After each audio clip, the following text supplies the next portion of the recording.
Shalom peuple de Dieu, moi c'est votre humble serviteur David Motoba du ministère Génération Prophétique ProGem en sigle. J'aimerais qu'on partage encore sur un sujet très important pendant cette période, comment vaincre les pensées impures pendant cette période de confinement.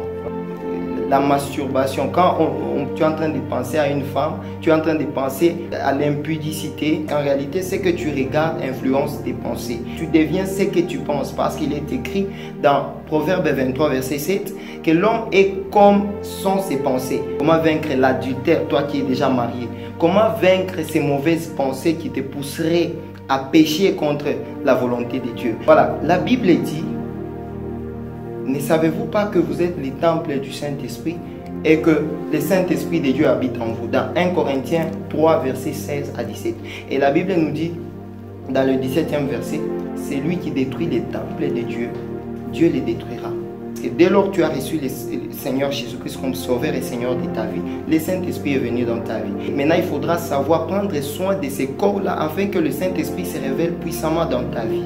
Et comment vaincre les pensées? Parce que tout commence par les pensées. Tout péché qu'un homme peut commettre, ça commence par les pensées. Alors, comment vaincre ces pensées impures? Et comment vaincre ces mauvaises pensées?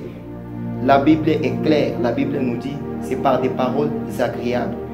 Des paroles agréables. Et quelles paroles agréables? Parce que si vous lisez Luc 4, à partir du premier verset, là où Jésus a été tenté, la Bible nous dit que le diable est venu et il lui a montré la pierre, il lui a demandé de transformer cette pierre en pain, comme nous le savons bien sûr. Mais Jésus lui a répondu par des paroles agréables.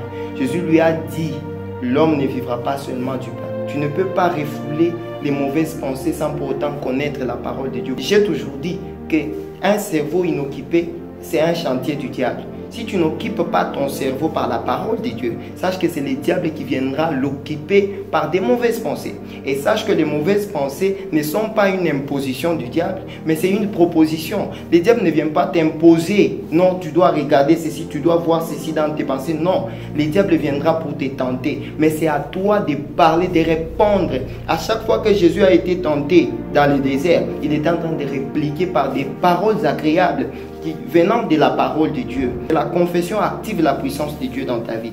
Si tu veux vraiment vaincre ces mauvaises pensées, la première des choses que j'aimerais te dire, il faut répliquer par les paroles agréables provenant de la parole de Dieu. Qu'est-ce que la Bible dit concernant ce que le diable est en train de te donner? C'est à toi de refuser, c'est à toi de dire non. Par exemple, tu es là et du coup des mauvaises pensées commencent à te venir à faire n'importe quoi. Tu peux dire par exemple, arrière de moi Satan parce que je suis le temple du Saint-Esprit. Donc il doit y avoir une différence dans ta tête, dans ta façon de réfléchir, dans tout ce que tu dois faire. Normalement Jésus-Christ doit être dedans. Donc c'est très important et très nécessaire de connaître la parole de Dieu avant même de répliquer. Parce que tu ne peux pas répliquer si tu ne connais pas la parole de Dieu. Voilà pourquoi Josué 1 verset 8, la Bible nous dit que ce livre de la loi ne s'écarte point de ta bouche. Médite-les jour et nuit. Plus tu médites, plus ton cerveau est occupé par la pensée. Et lorsque le diable viendra pour t'attaquer directement, tu pourras répliquer en fonction de la parole que tu connais. Ce qui tue beaucoup de gens, c'est l'ignorance. Ce que tu ignores, c'est ce qui te tue. Alors j'aimerais te dire, la première des choses, réplique en tenant compte de la parole de Dieu. Dis au diable que je suis le temple du Saint-Esprit et que c'est le Saint-Esprit qui doit me parler, c'est le Saint-Esprit qui doit m'annoncer les choses à venir, qui doit m'enseigner toutes choses, qui doit me révéler les choses cachées et non pas les choses impures. Et la deuxième des choses, il faut savoir traiter durement son corps, les tenir assujettis. Tu dois dominer ton propre corps. Tu dois être discipliné afin que tu puisses dompter ces pensées-là impures. Parce que tu deviens ce que tu penses. Si tu sens que c'est même péché, ou soit tu te retrouves dans un état où tu refais le même péché, un péché chronique, un péché qui revient, le péché de masturbation, le péché où tes yeux prennent plaisir beaucoup plus à voir que des films pornographiques. Il y a aussi des disciplines à faire. L'apôtre Paul est en train de dire dans Romains 7, expliquer comment est-ce que la loi du péché est en train de dompter son corps, son être.